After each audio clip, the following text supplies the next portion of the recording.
મિત્રો, ભારત માતા કી જય, વંદે માતરમ। હું મુકેશ વિશ્વકર્મા પંચાલ આપની વચ્ચે આપણી યુટ્યુબ ચેનલ આપણે કંઈક નવું કરીએમાં આજે 10થી વધારે મુદ્દા સાથે વાત કરીશ અને સાથે સાથે માં અંબેના ધામમાં જે લોકો પગપાળા જઈ રહ્યા છે તે તમામ પદયાત્રીઓને માં સુખરૂપ માં અંબાના દર્શન કરાવે તેવી શુભેચ્છા પાઠવીએ છીએ। સાથે સાથે આવતીકાલે અમે પણ જે પગપાળા યાત્રીઓ જતા હોય છે તેમની સેવા કરવા દર વર્ષની જેમ આવતીકાલે પણ જઈશું। સાથે આપણું વાક્ય તો ચૂકવાનું નહીં કે હંમેશા સમાજમાં ગદ્દારીથી ચેતતા રહેવું, કારણ કે નજીકના લોકો ગદ્દારી કરે એવી કોઈ કરતું નથી। અને એવું ન માનવું કે એજેડ માણસ ન કરી શકે કે જુવાન માણસ ન કરી, કોઈ પણ ગદ્દારી કરી શકે એવું બહાર આવ્યું છે।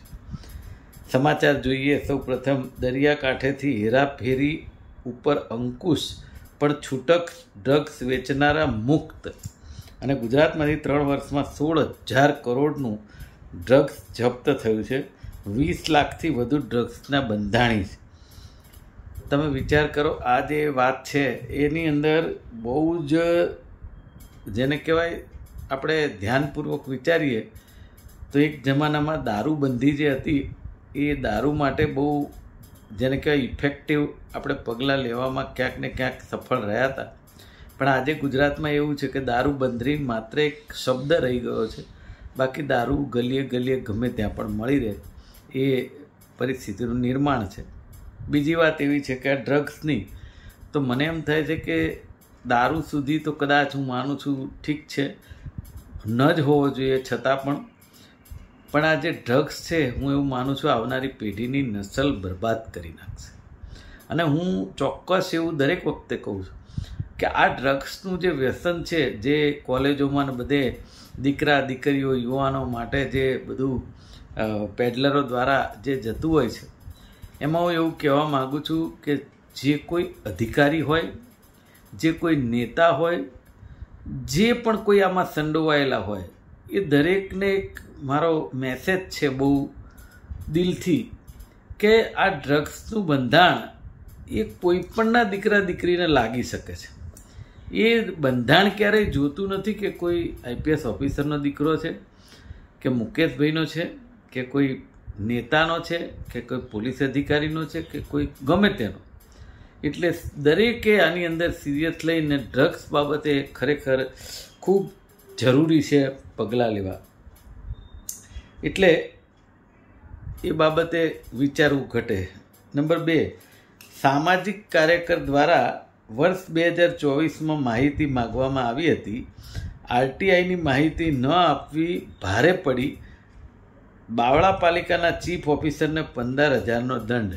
હવે સૌથી પહેલાં તો કેટલાય સરકારના વિભાગમાં પણ આપણે આરટીઆઈ કરીએ ને તો રેકર્ડ ઉપલબ્ધ નથી એવું કહેવાય, અધરવાઇઝ એવું કહેવામાં આવે કે આ માહિતી આપી શકાય તેમ નથી ગુપ્તતાના કારણે, પણ ખરેખર એની અંદર કૌભાંડ હોય એટલે જ ન આપી શકે।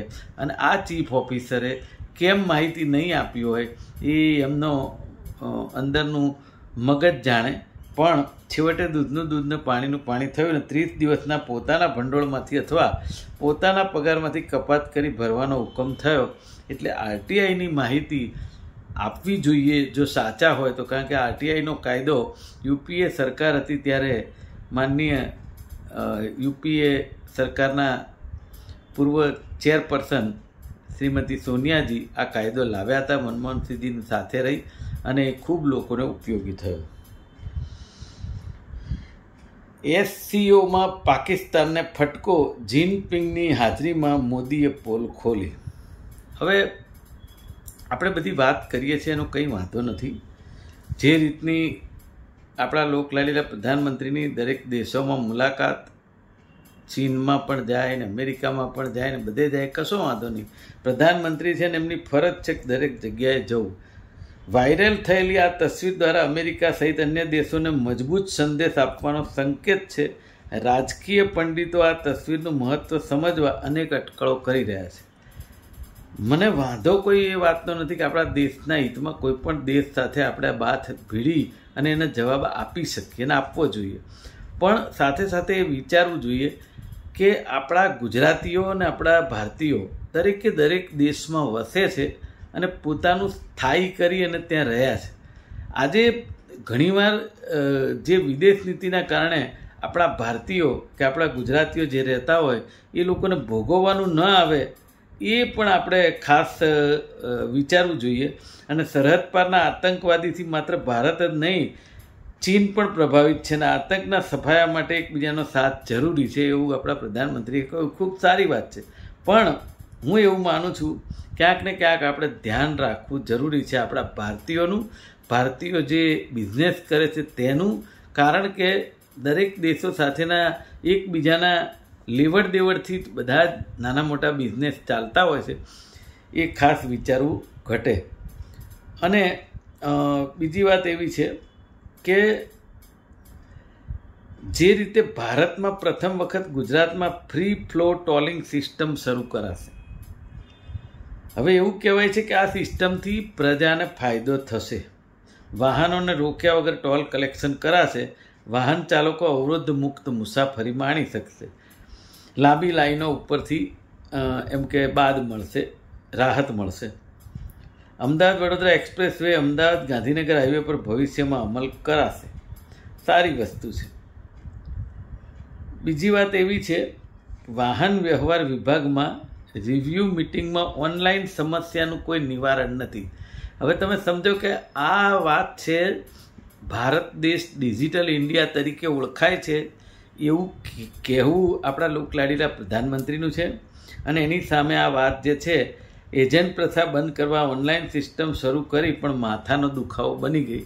એટલે હું એવું ચોક્કસ માનું છું કે કોઈ પણ યોજના શરૂ કરતાં પહેલાં એના સારા ખરાબ પાસા જોઈ લેવા અત્યંત જરૂરી છે. કોઈ પણ સરકારો જોતી જ હોય પણ નથી જોતી એવું દેખાય છે, એટલે આપણે કહેવું પડે કે ઓનલાઈન સિસ્ટમ સરળ જ ચાલે છે એવી હવામાં અધિકારીઓ વાતો કરી અને મસ્ત રહેતા હોય છે, પણ આ અધિકારીઓને કોઈનો ડર નથી. આ વાત સૌથી સાચી છે. ભાંડો ફૂટ્યો, તમે રૂબરૂ મળો છો પણ આ કમિશનર મળતા નથી, એ તો વાત ખૂબ સાચી છે. તમે આપણા રાજ્યના કોઈ પણ ઉચ્ચ અધિકારી જેમ કે કલેક્ટર કહીએ, કમિશનર કહીએ, ડેપ્યુટી કમિશનર કહીએ કે મ્યુનિસિપલ કમિશનર કહીએ, આ લોકોને તમારે મળવું હોય તો મને એમ થાય કે લોઢાના ચણા ચાવવા પડે. એવું કેમ? પબ્લિક માટે તો છે, પબ્લિકના ટેક્સના પૈસાથી તેમનો પગાર ચૂકવાય છે, તો પછી પ્રજાને મળવાની કેમ વાતમાં વિલંબ થાય અથવા ન મળે? આ એક સવાલ છે. એ માટે પણ આપણે પ્રજાએ જ જાગૃત થવાની જરૂર છે. ગુજરાત રાજ્યના સીએમ એટલે કે ભૂપેન્દ્રભાઈએ કહ્યું કે પ્રજા જાગૃત થઈ છે, હવે તમારો વારો નીકળી જશે. તમે વિચાર કરો કે આજે અધિકારીઓને આ શબ્દ મુખ્યમંત્રીએ કહેવા પડે એ બહુ નિંદનીય બાબત છે અધિકારીઓ માટે. અને કાં તો પછી ખૂબ સારી નેતાઓની મિલીભગત હેઠળ આ બધી વાત ચાલતી હોય, પણ ચાલ્યા કરે છે એવું કહેવાય. બીજી વાત, કૃષિમંત્રીના વડપણમાં ખેડૂતોની માઠી દશા છે, છતાં પણ એક્શન કેમ નહીં? હવે એ એક્શન કેમ નહીં એ તો એક કૃષિમંત્રીની વાત નથી. રાજ્યના એવા ઘણા બધા વિભાગ છે જેની અંદર એક્શન લેવા જરૂરી છે, પણ લેવાતા નથી. સચિવાલયમાંથી એક મહિલા અધિકારીએ દાદાગીરી કરી અને પિતાની કંપનીને બચાવી લીધી. Very good. આ બધું આ સરકારમાં જ થઈ શકે, બીજે ક્યાંય ના થાય. સીએસથી નારાજ થઈ પગ પછાડી સીઓએસ ત્યાગ કરતા મહિલા અધિકારી. એટલે તમે જુઓ, એકબીજા અધિકારીની વચ્ચે પણ કેટલું બધું અંતર છે અને કેટલી બધા પ્રોબ્લેમ છે એ આપણને દેખાય. સાબરમતીમાં પાણી છોડાયું, ધરોઈ ડેમમાંથી આગળથી ઉપરવાસમાં વરસાદથી પાણી છોડાયું સાબરમતીમાં, પણ કેટલાક કેમિકલયુક્ત પાણી પણ અંદર છોડી દીધું. અને આપણું જે ગુજરાત પોલ્યુશન બોર્ડ છે એ આરામથી જોયા કરે છે. કારણ કે આ જે પાણીનો કલર તમે જુઓ તો એક બાજુથી બ્લેક ને એક બાજુથી સફેદ જે માટી જેવો કલર દેખાય એ દેખાય છે. એના ઉપરથી લાગે છે કે આ પાણી આગળના જે ખેડૂતો બધા જે જ્યાંથી સાબરમતી પસાર થાય છે એની આજુબાજુના ગામડાઓની ખેતી હું માનું છું કે કેન્સર નોતરે એ પરિસ્થિતિનું નિર્માણ છે. સરકાર કેમ જાગૃત નથી, આ સવાલ છે. બીજી વાત એવી છે કે આ જે વાહન ચાલકો છે એના માટે ખૂબ એક ખતરનાક સંદેશ છે કે દર 3 મિનિટે એક મોત થાય છે અને દેશના માર્ગો છે ખતરનાક. તો વાહન ચાલકોએ તો સંભાળવાનું જ છે, પણ સરકારશ્રીએ પણ આ રોડ રસ્તા બાબતે ખૂબ ગંભીરતાથી વિચારવાની જરૂર છે કે એક તો ક્વોલિટીવાળા રસ્તા બનતા નથી, એના કારણે રસ્તા જલ્દી ખરાબ થઈ જાય છે. વરસાદ આવે એ કંઈ ભગવાનનો પહાડ છે, એ કોઈ વાંક નથી. તો વરસાદ આવે છે એ પેટર્નથી રોડ બનવા જોઈએ. ડામરને ને પાણીને આડવેર છે એ યુગાંતરથી બધાને ખબર છે, પણ હું માનું છું કે રોડની ડિઝાઇન એવી બને કે એ રોડ પર પાણી ન રહે અને જે બંને બાજુ જતું રહે, અને પછી જે છેડે પાણી જાય ત્યાં મેનહોલ હોય અને એ મેનહોલની અંદર પાણી જતું રહે. આ જો સિસ્ટમ હોય તો મને એવું લાગે છે કે લગભગ આ પ્રોબ્લેમ ઓછો થાય. ખબર નહીં. એક તરફ કાયદા એવા બની રહ્યા છે કે જે મહિલાઓ માટે લો કાયદા છે, એટલે લો ઇન ધ સેન્સ કે જે મહિલાઓ સાસરિયામાં પીડિત હોય એના કાયદા જે બને છે, એ કાયદામાં ઘણા બધા સુધારો લાવી અને 498ની જે કલમ હશે એને લૂલી કરી નાખવામાં આવી છે. એના પરિણામ ફળ સ્વરૂપ તમે આ સર્વે જુઓ કે છેલ્લા 22 વર્ષમાં દહેજના નામે 1.8 લાખ મહિલાઓએ પોતાનો જીવ ગુમાવ્યો છે. દેશમાં દરરોજ 20 મહિલા બની રહી છે દહેજનો ભોગ, અને સૌથી વધુ છે દહેજને કારણે પોતાનો જીવ ગુમાવ્યો. અને યુપીમાં દહેજના કેસ 11,874 છે. આ ચિંતાજનક આંકડા છે કે જ્યાંથી ટેક્સના પૈસા આવે છે, જો એ જ આપણી પાસે નહીં રહે તો મને એવું લાગે છે કે આપણે શેનો વહીવટને કેવી રીતે કરીશું, આ એક સવાલ થઈ રહ્યો છે. સરકાર જાગે એ દિશામાં આપણે જોવું જોઈએ. જાગે તો સારી વાત છે. બાકી તો એક વાત નક્કી છે કે જે રીતે ફૂડ નકલી મળે છે, પનીર નકલી મળે છે, ઘી નકલી મળે છે, અત્યારે મીઠાઈઓ નકલી મળે છે, એના માવા ક્વોલિટી નથી. તો હું એવું માનું છું કે દરેક તહેવારોમાં સેમ્પલ લેવાય છે અધિકારીઓ દ્વારા મીઠાઈની સારી દુકાનોમાંથી. એ મીઠાઈના સેમ્પલની તપાસ થઈને જ્યારે આવે ને ત્યારે એ તહેવાર પણ પતી ગયા હોય, અને એ તહેવારમાં લોકોએ ફાફડા જલેબીથી માંડીને, મીઠાઈથી માંડીને, ખાજાથી માંડીને દરેક વસ્તુ ખાઈ ચૂક્યા હોય. અને એ પછી એ જે પ્રોબ્લેમ થાય શરીરમાં, અને જે રીતે જોઈ રહ્યા છો કે દવાખાનાઓમાં ભીડ કેટલી હોય છે, એનું કારણ જ એ છે કે ભારત દેશની અંદર અને ગુજરાતમાં બનતું ફૂડ એ ક્વોલિટીવાળું નથી. મટીરિયલ પણ જે મળે છે એ ક્વોલિટીવાળું નથી. શાકભાજી જે મળે છે એ આ જે કેમિકલવાળા પાણી છોડાય એનાથી એ પણ ક્વોલિટીવાળું નથી. તો કઠોળ પણ પાકે છે એ પણ ખેતરમાં પાકે છે, જો એ પણ ક્વોલિટીવાળા ન હોય તો મને એમ થાય છે કે ગુજરાતની ને દેશની પ્રજાને જવું ક્યાં.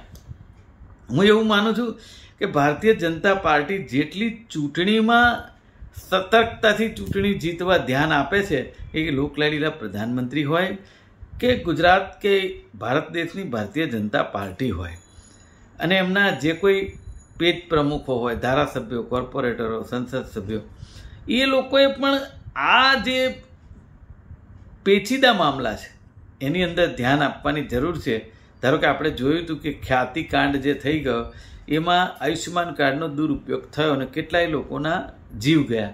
તો એવા સમયે મને એમ થાય છે કે કેમ આપણે વિચારતા નથી, કેમ સરકાર વિચારતી નથી, કે કેમ કોઈ લોકલ લીડરો ધ્યાન આપતા નથી.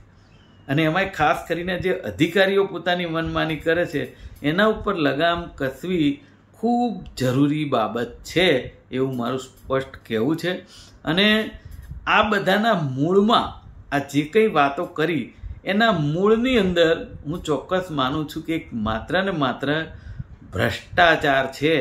એ ભ્રષ્ટાચારના કારણે એ રોડ પણ સારા નથી બનતા, અસલી નકલીની માયાજાળ પણ ફેલાઈ છે, ફૂડ પણ નકલી મળે છે. ધારો કે કોઈ મોટી નામચીન કંપની હોય અને એનું કંઈક એવું ફૂડ પકડાયું, તો હું એવું માનું છું કે 100% એના ઉપર દંડ વધારે કરવો જોઈએ અથવા તો સજા થવી જોઈએ, પણ એ નહીં થવાના કારણે આ પ્રોબ્લેમ્સ ઊભા થાય છે. તો માનું છું કે એના ઉપર પગલાં લેવા જોઈએ. આજે બસ આટલું જ. મુકેશ વિશ્વકર્માના પ્રણામ. જય હિન્દ.